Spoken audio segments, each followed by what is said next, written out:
네, 감사하고요. 참 채팅창을 또 띄워놔야지.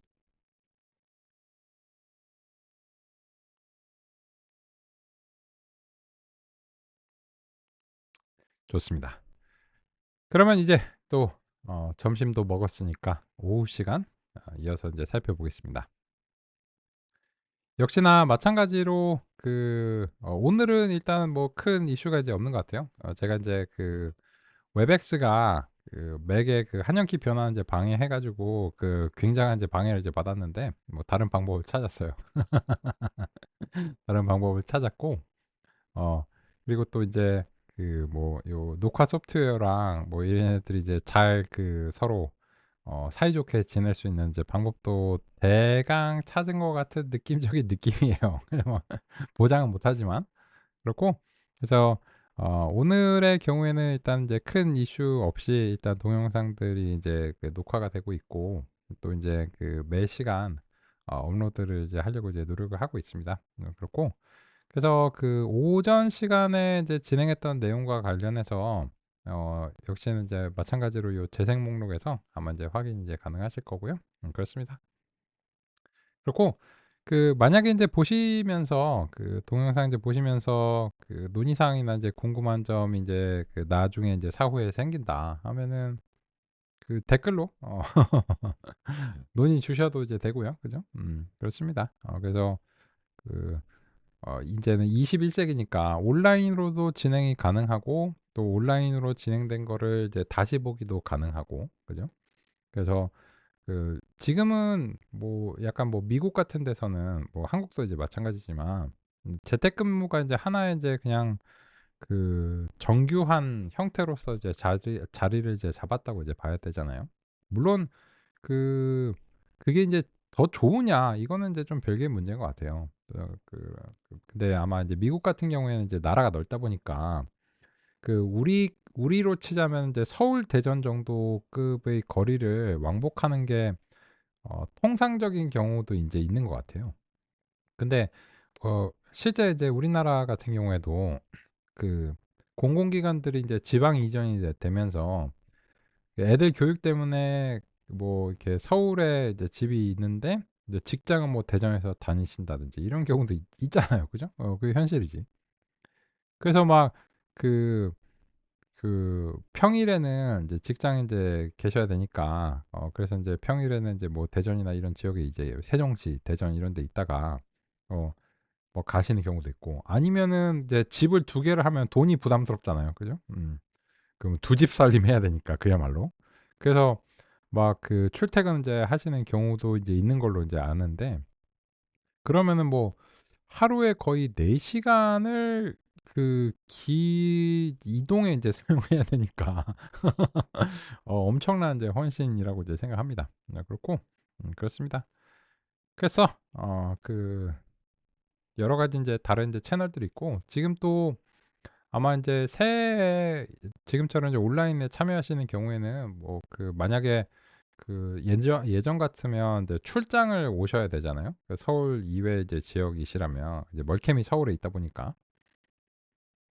그래서 인제 오시면 이게 여비 규정 이런 거가 뭐 그렇게 막 높지는 않죠. 그죠? 뭐 임원이나 뭐 이러신 경우가 아니시라면 높지는 않고 그래서 막 물가는 되게 높은데 여기 뭐 멀티 캠퍼스 인제 선릉 이제 강남 지역에 이제 있는데 근데 뭐 여기서 뭐 7만 원, 8만 원 뭐 하면 뭐 어디 가서 지내야 돼요. 그죠? 뭐 텐트 치고 지내야 되나? 하여튼 인제 그래서 좀 계시는 숙소가 불편할 가능성이 높죠. 그죠?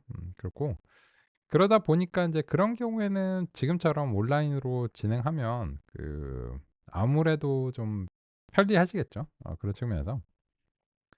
그렇고 근데 이 온라인으로 이제 또 들으시면 또 이제 잘 이제 전달이 될까? 뭐 사실 뭐 제가 온라인하고 오프라인 자체에서 진행하는 방식이 똑같아요.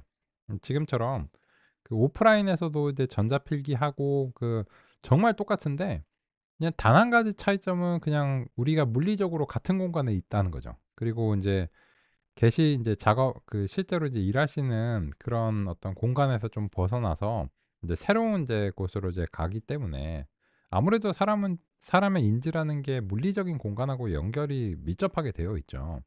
그래서 인제 새로운 내용과 인제 지식과 그 능력을 이제 개발하러 새로운 곳에 인제 간다라고 하는 이제 신호를 이제 줄 수 있다는 점에서는 이제 굉장히 인제 좋다라고 이제 생각하고, 또 인제 그 멀티 캠퍼스 인제 선릉 같은 경우에는 저 위워크 건물에 인제 있다 보니까, 그 위워크가 인제 인테리어 이제 평당 인테리어 비용을 좀 많이 들이기로 이제 유명하잖아요. 네, 그것 때문에 문제가 됐었을 수도 있겠지만 다행히 이제 한국 위워크는 이제 문제가 없다고 합니다. 그래서 인제 그 잘 지내고 있는데, 지금 인제 제가 있는 곳은 인제 그 멀티 캠퍼스 선릉 지역은 아니고요. 인제 제 인제 개인 인제 스튜디오가 따로 있습니다. 그래서 인제 거기서 인제 진행하고 있는데, 그 요새는 인제 코로나 이후로는 대체로는 그 오프라인으로 진행을 하고 있습니다. 그래서 만약에 인제 요거 인제 수강하시고 딥러닝이나 인제 그 이후 과정을 오프라인으로 수강하시게 되는 경우에는 이제 그 멀티 캠퍼스에서 아마 인제 뵐 것 같습니다. 그렇고, 그전에 일단은 그 머신러닝이 현재의 형태로 잘 전달이 되는 게 중요하겠죠. 그래서 이어서 살펴보도록 하겠습니다. 혹시 그 오전 시간 관련해서 논의사항이나 궁금한 점이 있으시다라고 하면 어떻게 하는지 아시죠? 그죠? 뭐 이미 인제 잘 해 주고 있으시기 때문에, 또 뭐 방법도 인제 잘 선택해 주시고 있기 때문에 뭐 특별히 인제 뭐 기다리거나 안내를 이제 따로 드리진 않겠습니다. 뭐 주시면 그때 살펴보도록 하겠습니다. 그러면 인제 그 오늘의 내용의 이제 제목을 이제 좀 달아 보자면, 이제 일단 첫 번째로는 모든 건 이제 데이터로부터 시작하니까 뭐 굳이 인제 제목을 주자면 이제 여기서는 이제 데이터인 거죠. 그죠? 데이터 인제 적재했다라고 하는 거고, 이제 실제로는 이 데이터들을 적재하고 난 다음에 이 데이터들을 이제 그 탐색적 데이터 분석을 수행하는 이제 작업을 이제 하는데, 그런 부분들이 이제 이 붓꽃 데이터는 좀 이제 꽤 많이 됐어요. 근데 요 보스턴과 이제 캔서 데이터는, 일단 캔서 데이터는 아직 아예 사용이 안 됐고, 이 보스턴 데이터 같은 경우에는 어제 인제 살짝 이제 보면서 얘가 왜 이런 이제 경고가 이제 발생하느냐, 그런 점도 우리가 인제 같이 인제 알아봤습니다. 근데 이 보스턴 데이터에 대해서 그 개략적으로 살펴봤지 인제 '탐색적 데이터 분석을 적극적으로 했다.'라고 이제 보기는 어렵죠. 그냥 뭐 '그런 속성들이 있구나.' 요 정도입니다. 그러니까 사실은 거의 모르는 상태인 거죠, 이 데이터에 대해서. 근데 그거는 인제 좀 실제 작업이라면 아마 이거는 요런 식으로 이제 진행하지는 않았을 거예요. 근데 보통 우리가 이상적인 그런 어떤 흐름이라는 게 있는데 좀 귀찮잖아. 그죠? 아 모르겠고 그냥 됐으면 좋겠어. 이런 어떤 소망을 이제 가지고 있는데, 그래서 인제 아이고 뭐 원칙적으로는 해야 되지만 일단 해 보자. 이렇게 해서 선형 모델로 이렇게 딱 인제 해본 거죠. 그랬는데 역시 뭐 그렇게까지 좋진 않구만. 요렇게 인제 되는 상황이죠. 만약에 이게 그냥 우리가 뭐 분석도 안 하고 뭐 전처리도 안 하고 뭐 이렇게 했는데 막 95 뭐 이렇게 나와요. 그러면 땡큐지. 그죠? 그게 잘못된 게 아니에요. "오 땡큐, 땡큐." 뭐 이렇게 하고 그냥 줍줍 하는 거죠. 근데 인제 우리가 뭔가를 알아야 되고 막 전문성이 이제 필요하고 논의가 필요하고 이런 거는 결국 이제 성능이 안 나올 때 그때 인제 필요한 거고, 보통 그게 고민이에요. 뭐 이렇게 했는데 뭐 얘가 뭐 95면 막 빡빡 나와 줘. 막 98 막 이렇게 나와 줘. 그러면 뭐 '역시 기계학습이구만. 뭐 이게 뭐 내가 할 일이 없어.' 뭐 이렇게 인제 하면 되는데 잘 안 돼. 그러면 '아 이거 왜 안 되냐.' 이런 거죠. 그래서 기계학습을 한다는 것은 기계가 인제 그 데이터를 이상적으로는 지가 알아서 인제 뭐 처리를 해 가지고 이제 원하는 이제 결론을 도출해 주는 요런 어떤 방식이 이제 돼야 되는데, 그게 이제 자동으로 안 되죠. 그죠? 자동으로 안 되고, 그래서 인제 우리가 이 데이터를 이제 고찰을 하면서 이게 이 알고리즘의 특성과 인제 데이터를 이제 뚫어지게 쳐다보면서 "너 왜 잘 안 되니?" 이런 식으로 이제 고민을 이제 하는 거고, 그리고 인제 대부분의 데이터들은 시각화가 불가능하기 때문에 예전에 인제 붓꽃 데이터도 완벽한 시각화는 이제 안 됐고, 보스턴 데이터는 만약에 인제 13개 중에서 2 개만을 이제 골라서 이제 선정을 한다. 이러면 그 데이터를 대표하는 특성인가가 문제가 돼요. 왜 그런가 하면 아까 인제 결론적으로 이렇게 보시면 그 대표하는 특성이라고 하는 것은 이런 느낌이죠. 그러니까 그 코스피 지표가 있잖아요. 그죠? 주식에서. 그런데 인제 요 코스피 지표라고 하는 것은 인제 수없이 많은 그 상장, 수없이는 하여튼 되게 많은 상장 기업들 중에서 여기서 인제 대표하는 이제 기업들이 이제 있잖아요. 그죠? 그러면 인제 그 대표하는 기업들의 지표를 보면 전체를 다 보진 않아도 어느 정도 우리 경제와 인제 주식적인 어떤 상황이 가늠이 된다라고 할 수 있다고 얘기할 수 있잖아요. 그죠? 그런데 인제 그 우리가 시각화를 이제 수행한다라고 하면 그 시각화를 만약에 2 차원으로 이제 하고자 했어요. 근데 붓꽃 같은 경우에는 뭐 꽃잎에서 하나, 꽃받침에서 하나 뭐 이렇게 하면 꽃잎과 꽃받침은 어차피 2 개밖에 없기 때문에 그 높이와 너비가 어느 정도는 이제 연관성을 가질 거고, 물론 이제 길쭉한 요런 이제 꽃잎의 경우에는 높이는 큰데 이제 너비는 이제 좁을 가능성이 있죠. 그죠? 근데 어쨌든 어느 정도 이제 연관성이 있을 거잖아요. 그래서 인제 꽃잎하고 인제 꽃받침하고를 이제 골라서 이제 표현하면 어느 정도는 이제 전체가 아니더라도 대표할 수 있다. 요렇게 인제 우리가 우길 수 있는데, 근데 이 보스턴 데이터 같은 경우에는 그 13 개의 특징 중에서 임의적으로 이제 2 개를 골라야 된다. 그러면 인제 뭘 골라야 되냐는 거죠. 그거 어렵죠. 그죠? 만약에 인제 블랙 피플을 이제 고르기로 했어요. 근데 블랙 피플과 관련된 그런 것이 결과적으로 이 출력에 미치는 영향이 이제 미미한 것으로 평가가 된다. 사실상 인제 0에 가까운 인제 그런 값이 된다. 그러면 인제 블랙 피플을 골라서 그 이 그래프를 그려 보는 것 자체가 의미가 없는 거예요. 그건 인제 출력하고 이제 상관관계가 없기 때문에. 만약에 그런지 아닌지는 아직 몰라요. 그죠? 그러면 그런지 아닌지 알려면 어떻게 해야 돼?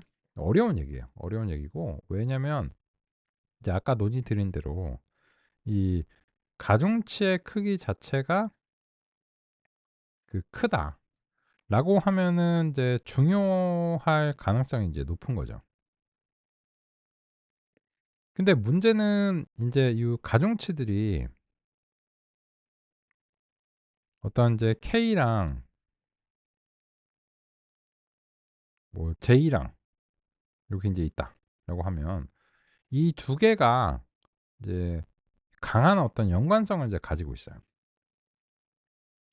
그러면 인제 이 K를 에 대해서는 이제 가중치가 인제 높고 그 J에 대해서는 가중치가 인제 거의 없는 걸로 이제 나온다든지 하면, 그러면 인제 이게 중요하지 않느냐 애매하거든요. 그죠? 왜냐면 인제 K만을 가지고서 인제 잘 인제 이 상호 관계가 이제 많기 때문에 이 음 J의 가중치, J는 굳이 필요하지 않아서 인제 그렇게 될 수도 있는 거고, 근데 그 정도가 이제 깔끔하지 않은 거죠. 키와 몸무게 이런 것처럼요. 그 코스피와 인제 이 코스피를 대표하는 이제 대장주들 있잖아요. 예를 들어서 뭐 그 삼성그룹들이나 이런 것들이 그냥 객관적으로 여기서 인제 한국 경제에서 차지하는 이제 비중 자체가 굉장히 이제 높잖아요. 뭐 20%에 육박한다 이런 분석이 있잖아요. 그러면 그 코스피 지표와 인제 그 삼성 그 그룹의 그런 어떤 그 주식의 퍼포먼스가 모종의 어떤 연관성을 이제 가질 가능성이 높죠. 근데 인제 삼성 주식이 이제 잘 못해도 코스피 지표는 이제 그 긍정적인 어떤 신호를 받을 수는 있는 거죠. 얼마든지 이제 받을 수 있는 건데, 그래서 그 명확한 공식이 없죠. 그걸 알면은 떼부자 됐겠지. 그죠? 명확한 공식이 이제 없고, 그래서 그런 분석들이 좀 힘들다는 겁니다. 그러면 이제 뭐 하고 싶은 얘기가 뭐야? 하고 싶은 얘기는, 그런 이유로 인해서 일단 첫 번째는 특성의 개수가 많아지면 일단 탐색적 데이터 분석을 수행할 때 우리가 인제 처음에 선택했던 산점도와 같은 이런 방법론이 거의 선택이 불가능하다는 거예요. 초창기에 그 개념 이해를 위한 그 저차원 데이터가 아니고서는 사실상 거의 인제 불가능한 경우가 많다. 그죠? 이거를 인제 강제로 그 할 수 있는 방법이 그 비지도 학습 쪽에서 있긴 있어요. 근데 그게 어 참 도움이 될 수도 있고 그냥 전혀 인제 쓸모가 없을 수도 있거든요. 그래서 인제 보장은 이제 못하는 것이기 때문에, 예, 그래서 인제 일반적으로는 인제 그 고차원이 되기 시작하면 사실상 인제 요 분포를 이렇게 보고서 '아 어떤 모형이 적합할 것 같구나.' 이렇게 인제 얘기하기 어렵다는 거예요. 그러면 그래서 결과적으로는 해본 수밖에 없어요. 인제 이게 어떤 성능으로 이제 기인할지 모르기 때문에 결과적으로는 인제 우리가 알고리즘의 인제 도구를 가지고서 이렇게 적용해 보고 이제 느껴보는 거예요. '음 요렇구나.' 그래서 인제 초반부에는 그러면 어떤 이야기를 이제 할 수 있냐면, 이 보스턴 데이터를 이제 우리가 눈으로 볼 수는 없는데 얘가 인제 과소적합이 발생을 했다면, 그렇다면 이거는 현재의 13 차원에서 형성된 그 선형 모형으로서는 이제 '표현력이 이제 부족하구나.' 그렇게 인제 얘기할 수밖에 없는 거고, 그거를 인제 시각적으로 이제 보여드리기 위해서 인제 요 아래쪽에서 이제 다음과 같이 인제 표현을 인제 한 거죠. 그리고 나서 인제 그거를 그 개선을 이제 해야 되니까, 개선을 인제 하기 위해서 그 선형 모형 알고리즘의 인제 근본적인 원리 자체가 그 특성 차원에 강하게 영향을 받죠. 그래서 특성을 증가시켜 주면 물론 인제 뭔가 진짜로 새로운 정보를 줘야 되겠죠. 이게 인제 그 중복성이 강할수록 '아 이거는 사실상 필요 없어.' 이런 식으로 그 걸러내 버릴 테니까, 가급적이면은 그 기존의 정보와 에 플러스 뭔가 인제 새로운 정보를 제공해 주려고 이제 노력을 해 줘야 되겠죠.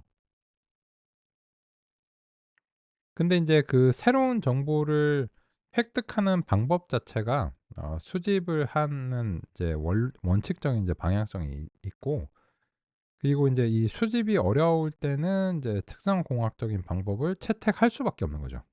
그죠? 이 수집은 이제 근본적으로 이제 새로운 정보를 이제 반영하는 거죠. 이제 예를 들어서 뭐 주식 시장에 대해서 인제 통상적으로 알려진 그 영향을 미치는 요인들이 있는데, 내가 보니까 남들이 모르는 어떤 특정한 요인이 있어. 그게 뭔지 아시면은 혼자만 알고 있어야 되겠죠. 그죠? 혼자 뭐 돈을 벌어야 되니까. 그 정보가 공개되면 너도 나도 그런 걸 하니까는 다 같이 티맵을 보고 있는 상황인 거죠. 이제 똑같은 정보. 똑같은 정보를 똑같은 어떤 빈도로 이제 보고 있으면 그러면 인제 비슷한 판정을 할 수밖에 없을 것이고, 그러면 이제 차익 거래 실현이 이제 불가능해지겠죠. 궁극적으로 그런 이제 투자는 궁극적으로는 차익 거래잖아요. 내가 산 거보다 비싸져야 되는 거죠, 공매도가 아닌 이상. 그죠? 그래서 인제 우리가 인제 그런 이제 시도를 이제 해 왔고 특성 공학을 지금으로서는 선택할 수밖에 없는 그런 상황이다라고 하는 요런 점에 이제 도달을 했습니다. 그래서 소기의 성과를 거뒀죠. 과소적합을 이제 상당히 이제 탈피한 상황입니다. 하지만 그게 끝은 아니라는 거죠. 그래서 인제 과소적합을 탈피하다 보면 보통 어떤 그 어려움에 인제 봉착하냐면, 과소적합을 탈피하려고 노력하는 과정에서 보통 이제 과적합이 인제 발생해요. 그러니까 뭐 비율을 굳이 할 필요가 있는지는 모르겠지만 이런 거죠. 그러니까 학원에 이제 보냈는데 일단 그 학부모님들을 만족시켜야 되잖아. 그리고 또 학생의 그 자신감도 좀 향상을 시켜 줘야 돼.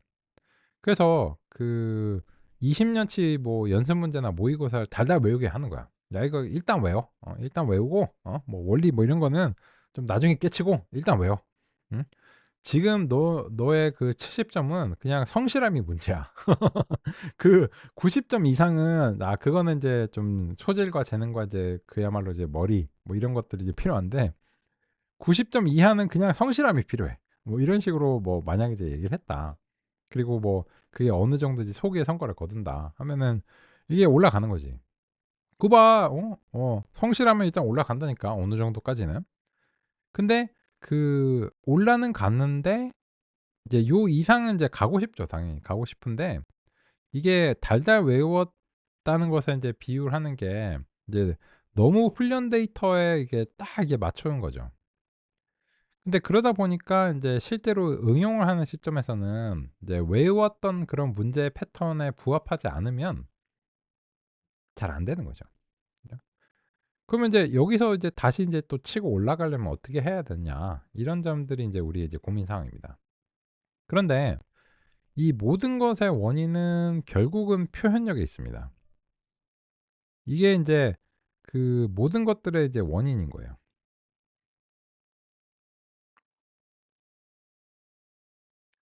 그런데 인제 이 표현력 선형 모형의 표현력에 영향을 미치는 요인이 궁극적으로는 이제 매개 변수일 수밖에 없는 거예요. 다른 요인이 없어요. 그냥 매개 변수가 결국은 이제 궁극의 이제 그 원인이거든요. 그러면은 표현력에 영향을 주는 게 매개 변수니까 뭔가가 바뀌어야 된다면 매개 변수에 대해서 계속해서 인제 일이 일어나야 되는 겁니다. 그런데 이제 선형 모형과 관련해서 우리가 이제 한 가지 방향성을 인제 소진을 했어요.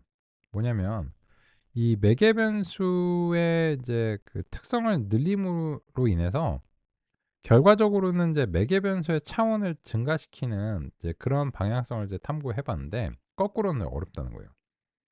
근데 우리는 과적합을 줄이긴 해야 돼. 그래서 인제 다음으로 인제 살펴볼 것은 그 매개 변수의 크기와 관련된 부분을 우리가 인제 고찰을 이제 해 보려고자 합니다.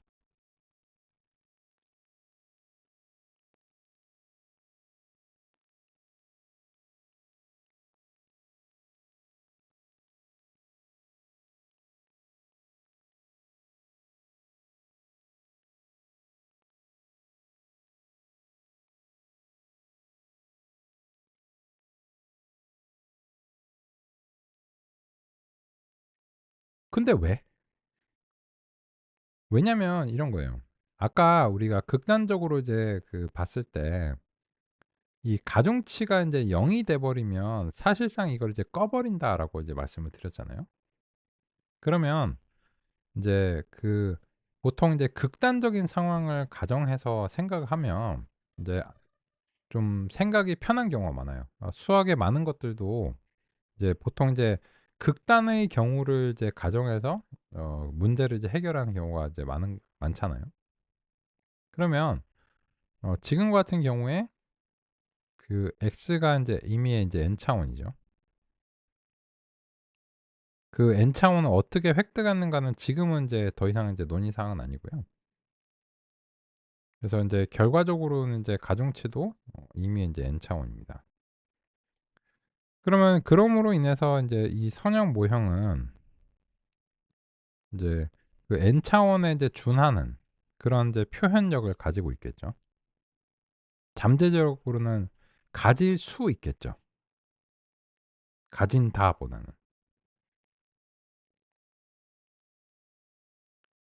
그런데 이제 일단 우리가 애써서 이거를 인제 n 차원을 이제 그 꽤 줬다라고 인제 생각할게요. 1 보다는 이제 훨씬 큰 그런 임의의 차원을 이제 줬다라고 가정할게요.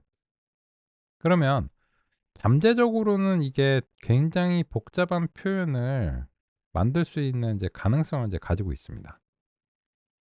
그런데 이 모형을 이제 훈련시켜 놓고 보니까 이게 100%가 아니었구나. 모형을 이제 훈련시켜 놓고 보니까 그 결과적으로 인제 이런 일이 일어난 거예요. 그냥 표기의 간결함을 위해서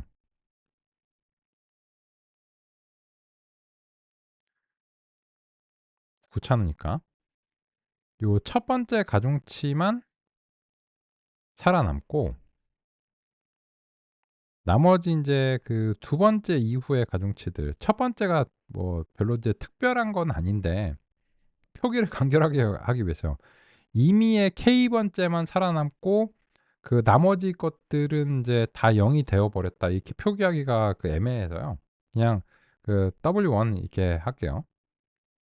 그래서 인제 나머지 그 1번 이후의 것들은 그냥 결과적으로 모형이 학습을 했을 때 0이 돼 버렸다고 이제 가정할게요. 그러면 그거는 우리가 애써서 n 차원을 줘서 잠재적으로는 이런 표현이 만들어질 수 있는 가능성을 가지고 있죠. 근데 만약에 이런 상황이라면 실질적인 모형은 그냥 W1만 살아남았기 때문에 사실상 직선이 되어 버립니다.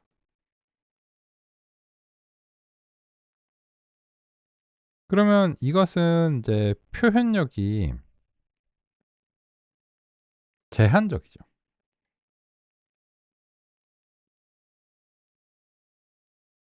즉 만 우리가 그 임의의 n 차원을 만들어서 전달을 해 준다고 해도 모형이 인제 학습 과정에서 이 매개 변수들을 설정하 하면서 자기도 그렇게 될진 모르는 거예요. 근데 그 최선의 노력을 이제 다하는 이제 그런 과정이죠.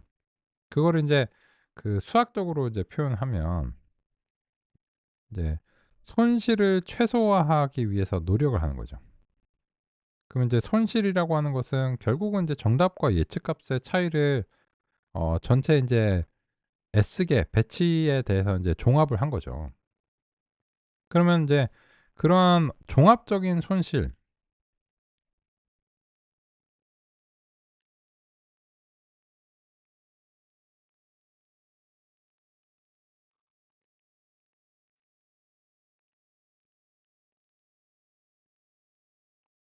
요거 인제 배치 단위의 손실이 되는 거죠. 배치 평균이죠.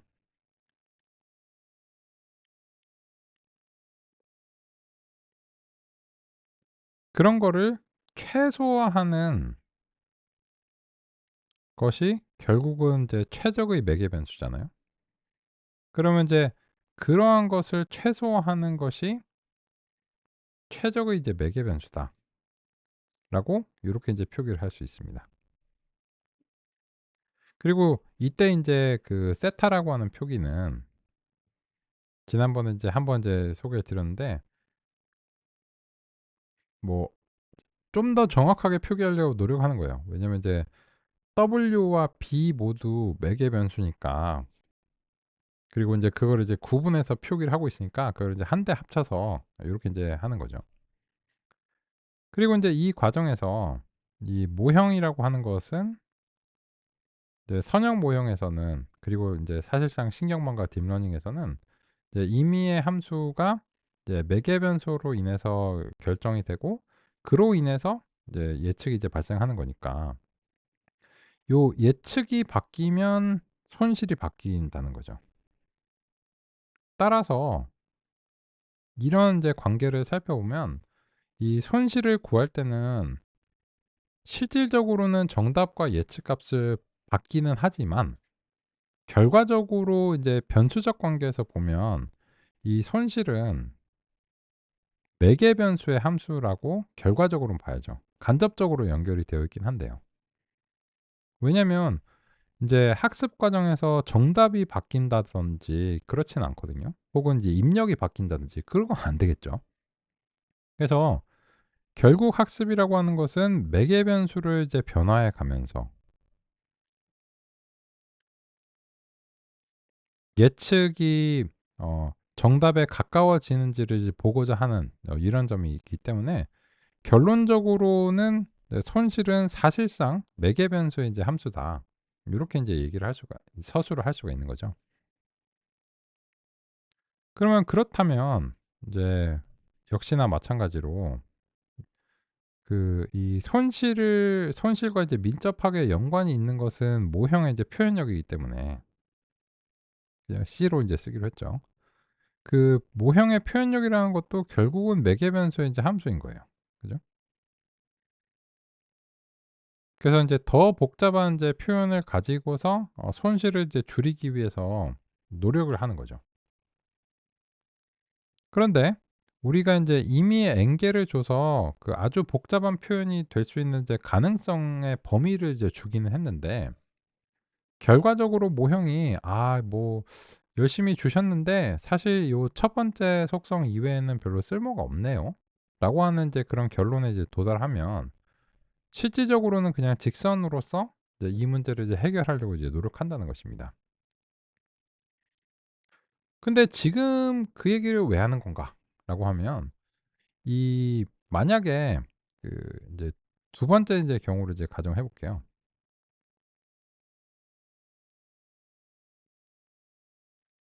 그러면 인제 그 두 번째 경우에 이번에는 앞에 두 개를 살려 볼게요.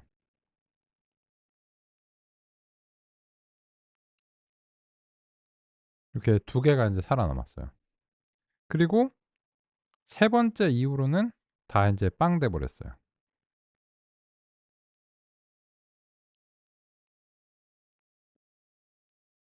그러면 인제 만약에 이런 상황이면 모형은 인제 요렇게 인제 형성이 되겠죠.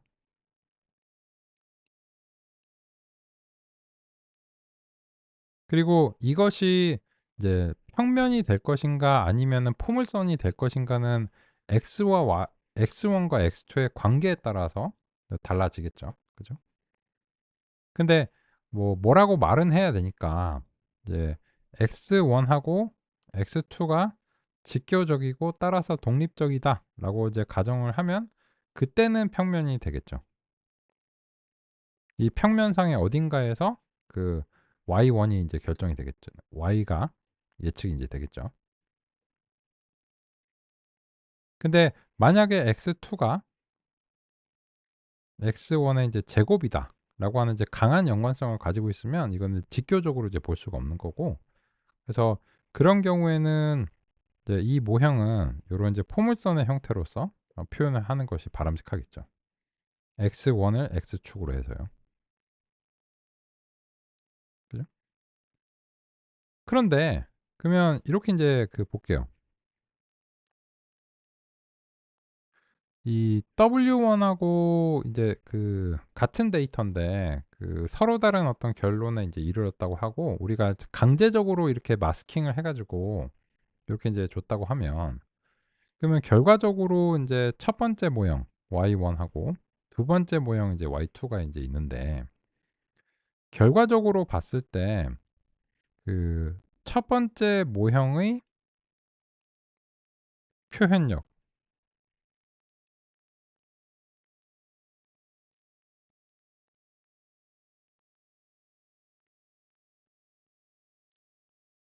그리고 두 번째 모형의 이제 표현력이라는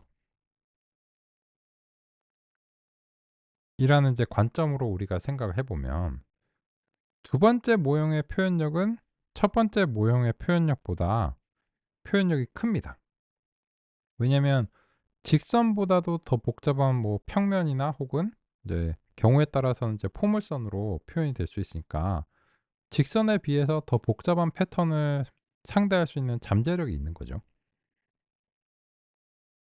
근데 그렇다면 이거는 이제 결론이고, 그것의 원인에 대해서 이제 고찰을 해 보면 결과적으로는 요 첫 번째 모형은 내부적으로 인제 살아남은 가중치의 어떤 측면에서 이제 보면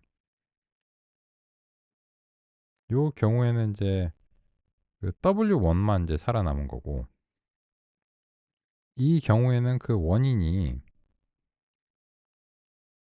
요 두 개의 매개 변수가 이제 살아남은 이제 이런 상황이잖아요. 그러면 그렇다면 첫 번째 모형의 가중치의 크기를 W1이라고 부르고 두 번째 모형의 가중치의 크기를 W2 라고 한다면,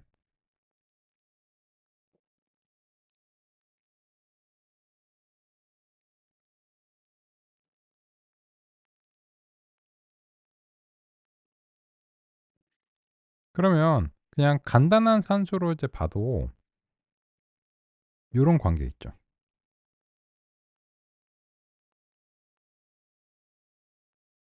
그렇다면 우리는 이렇게 얘기를 할 수 있다는 겁니다. 따라서 모형의 표현력이라고 하는 것은 이 매개 변수의 크기에 비례한다.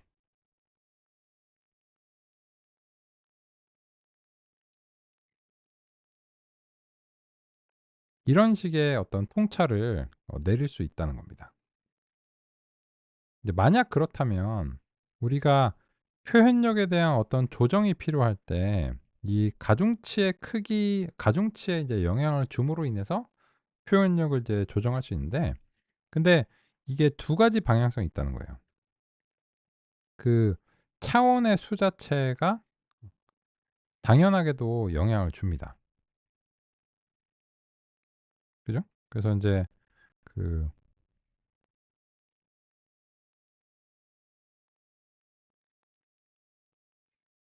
여기서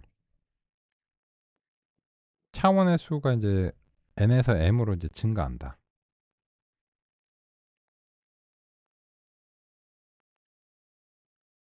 요렇게 이제 증가한다. 그러면 표현력이 커지는 겁니다. 근데 이 얘기는 이미 했잖아요. 그런데 또 다른 방향성이 이제 있냐는 거죠. 또 다른 방향성은 이제 n 같은 m 개인데 이제 차원 자체를 건드리지는 않는 거예요.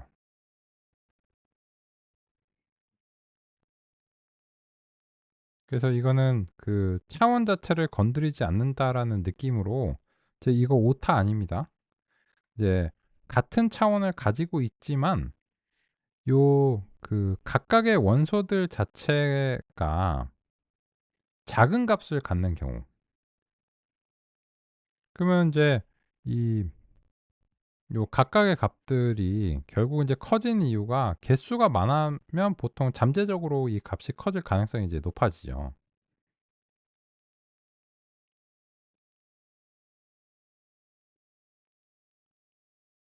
근데 요 각각의 개별적 값을 작게 만들면 결론적으로는 이제 개수는 동일해도 작아지는 거죠. 그래서 이런 경우에 요 어 이제 각각의 가중치 이제 k 임의의 k 번째 이제 크기를 작게 만듦으로 인해서 혹은 크게 만듦으로 인해서 표현력에 영향을 미치는 원인인 매개 변수를 조정하는 것이 가능하다라고 하는 이런 논리적인 통찰을 이제 할 수가 있게 돼요. 그러면 인제 요 얘기를 왜 했냐라고 하면, 지금 같은 경우에 인제 과적합이 발생을 했는데 과적합의 원인은 이제 과한 표현력이에요.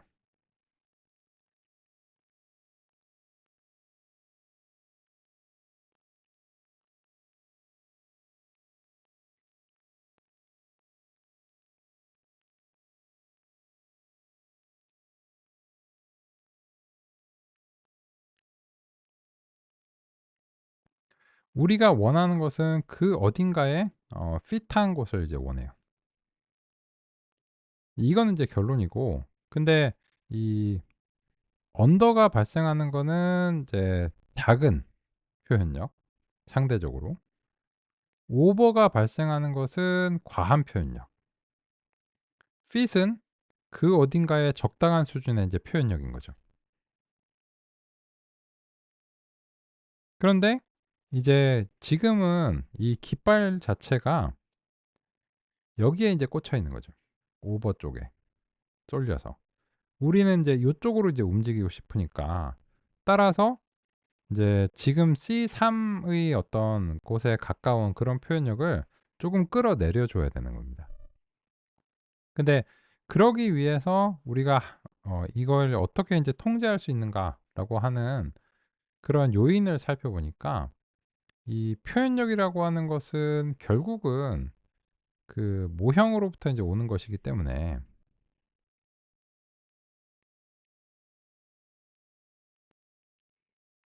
그 모형의 매개 변수에 인제 영향을 줘서 이 표현력을 이제 규제하자는 거죠. 근데 지금 보니까 이 매개 변수의 크기가 인제 뭐 172 요런 식의 인제 나왔어요. 그렇다면 상대적으로 이 매개 변수의 인제 그 크기를 좀 억제해 주고 줄여 준다면 잠재적으로 표현력을 좀 죽여 줄 수도 있지 않냐는 거예요. 그게 무슨 말인가면 고건 인제 좀 체험을 해 보겠습니다. 이제 쪼금 이제 이론적인 얘기가 있었죠. 네, 실험은 인제 간단하게 좀 제시를 드릴게요. 아까 요 선형 모형의 이제 표현력을 이제 소개해 드리기 위해서 다음과 같은 요런 그래프를 이제 형성을 했고 그 시점에서 최적화 성능은 이제 완벽에 가까워요. 그런데 그런 완벽에 가까운 그런 성능을 보이는 상황에 우리가 강제적으로 좀 개입을 해 보겠습니다. 그게 무슨 말인가면 이미 이 모형이 인제 요런 그 핏을 이제 수행을 하고 나면 이 모형은 인제 그 무엇을 이제 획득했는가라고 하면 이제 W라고 이제 표기를 하기로 하고 이제 모델의 이제 코에피션트를 이렇게 이제 획득을 해 볼게요. 이거는 인제 여기다가 그냥 이어서 작성하는 게 편리할 것 같습니다. 어차피 인제 개념적인 거니까. 그러면 인제 궁극적으로 이 모형이 어떻게 인제 형성이 됐는가라고 하는 것은 결국 인제 그 x1에 대해서 또 x2에 대해서 그리고 인제 편향 요런 식으로 이제 더해지는 거죠. 그러면 이제 어제 논의드린 대로 인제 모델의 인제 인터셉트 요런 식으로 이제 획득이 이제 될 거고 그러면 이 모형 자체는 인제 W0가 인제 X1에 이제 대응하는 것이고 그죠? 너무 많지 않게 인제 소수점 두 자리 정도까지 표기하겠습니다. 그러면 W 인제 두 번째 것이 이제 X2에 인제 대응하는 것이죠. 요런 식으로. 그리고서 인제 요 B에 대해서는 이제 요런 식으로 하면 이게 그 현재 모형이라는 거죠.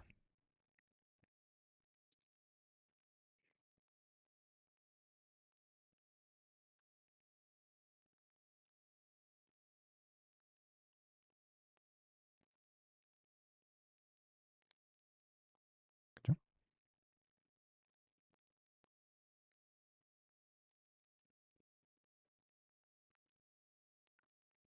그리고 지금으로서는 표현이 굉장히 이제 핏하다라고 할 수 있어요. 지금 이제 일반화 성능을 따지지 않고 있기 때문에 아주 이제 핏하죠. 최적화가 이제 완벽에 가깝습니다. 그런데 우리가 이거를 강제로 모형의 지금 최적화된 매개 변수들 요거죠. 최적화된 매개 변수라는 이제 측면에서 요렇게 표기를 이제 하겠습니다. 이게 최적화됐다는 것을 여러 가지 지표를 통해서 확인이 이제 가능한 상태인데 근데 우리가 이 표현력이 가중치의 크기에 영향을 받는다라고 하는 통찰을 얻기 위해서 우리가 강제적으로 이 매개 변수를 그 우리가 임의적으로 좀 줄여서 한번 출력을 해 볼게요. 그러면 인제 그러기 위해서는 이 그 가중치의 크기를 임의적으로 이제 조정을 이제 해 줘야 되고 그리고 그 조정된 매개 변수로서 출력을 발생할 수 있도록 이제 구성을 해 줘야 돼요. 이 내부적으로 설정된 매개 변수를 직접 조작하는 건 이제 바람직하지 않습니다. 그래서 그 어제와 이제 마찬가지로 이제 임시적인 요 F를 이제 설정하고 여기서 인제 X랑 W랑 이제 B를 요렇게 이제 넘기는 거죠. 그러면 인제 요 XWB라고 하는 것이 그 어제 같은 경우에는 이 X가 1 차원이었는데 이제는 인제 2 차원 이상인 그런 경우 때문에 여기서는 이제 내적 연산을 이렇게 이제 수행해 주도록 하겠습니다. 이게 이제 일반적인 이제 표현입니다. 왜 인제 요렇게 인제 바뀌어야 되냐면 지금은 요 x가 요런 식으로 인제 그 나와 줘야 되거든요. 네. 그렇다면 이거는 x가 2 차원 요런 식으로 이제 들어오는 이제 상황이고, 거기에 대해서 인제 가중치 벡터와 어 서로 이제 벡터 곱을 이제 수행해야 되는 상황이니까 이렇게 벡터들끼리 곱하는 것을 이제 내적이라고 부르죠. 닷 프로덕트.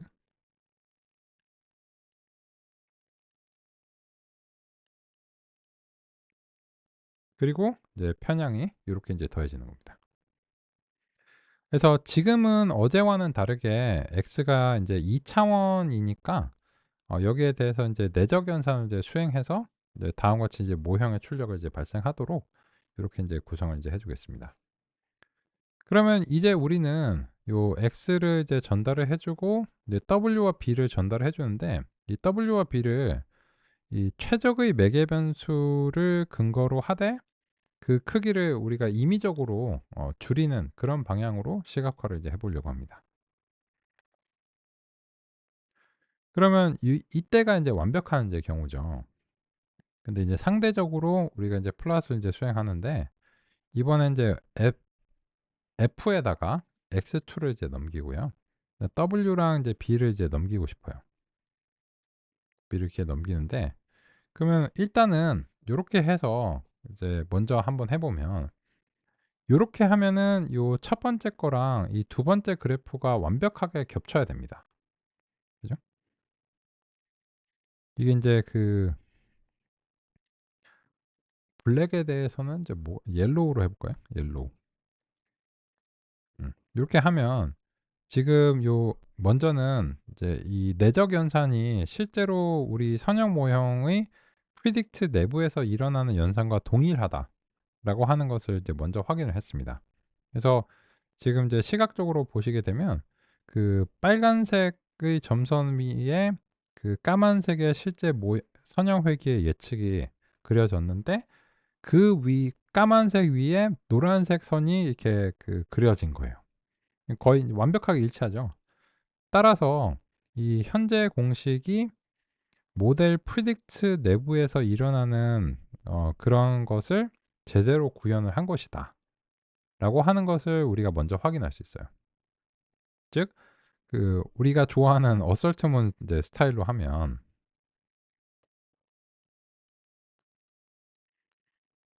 이제 모델 프리딕트 x2와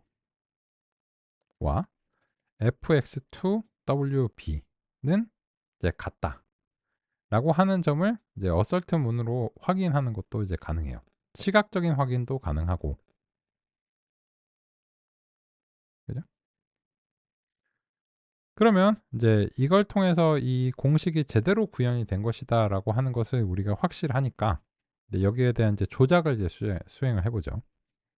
그러면 여기에 대해서는 이 W의 크기를 우리가 강제적으로 한 뭐 절반 정도로 이렇게 죽여 줄게요. 뭐 B도 매개 변수니까. 그러면 요렇게 하면 이제 제가 인제 어떤 효과를 인제 시각적인 효과를 이제 노리는가, 그런 점들을 인제 같이 살펴보겠습니다. 요 보시면 이제 제가 인제 그 의도한 거는 이제 다음과 같습니다. 이 첫 번째 모형은 인제 완벽해요. 거의 인제 완벽에 가까운 그런 이제 매개 변수이고, 그 인제 세타 1 이라고 이제 볼게요. 그래서 세타 1은 지금 현재 주어진 데이터에 대해서 거의 인제 완벽에 가까운 이제 최적의 매개 변수입니다. 99.9. 그죠? 근데 요 그 두 번째 모형은 이제 세타 2를 가지고서 우리가 임의적으로 형성한 거예요. 근데 이 세타 2는 어떻게 했냐면 이제 세타 1의 이제 절반인 거죠. 근데 "왜 이렇게 했어?"라고 하면, 이런 어떤 시각적인 효과를 통해서 첫 번째 모형의 표현력과 두 번째 모형의 표현력의 이제 비교를 이제 하려고 하는데, 첫 번째 모형의 표현력보다 두 번째 모형의 표현력이 인제 줄어들었다, 이런 얘기를 하고 싶어요. 포물선에서는 이제 곡선의 어떤 곡률이 줄어드는 이제 그런 상황으로 이거를 이제 좀 시각화를 해 보고자 했습니다. 요번 시간 여기까지 살펴보겠습니다.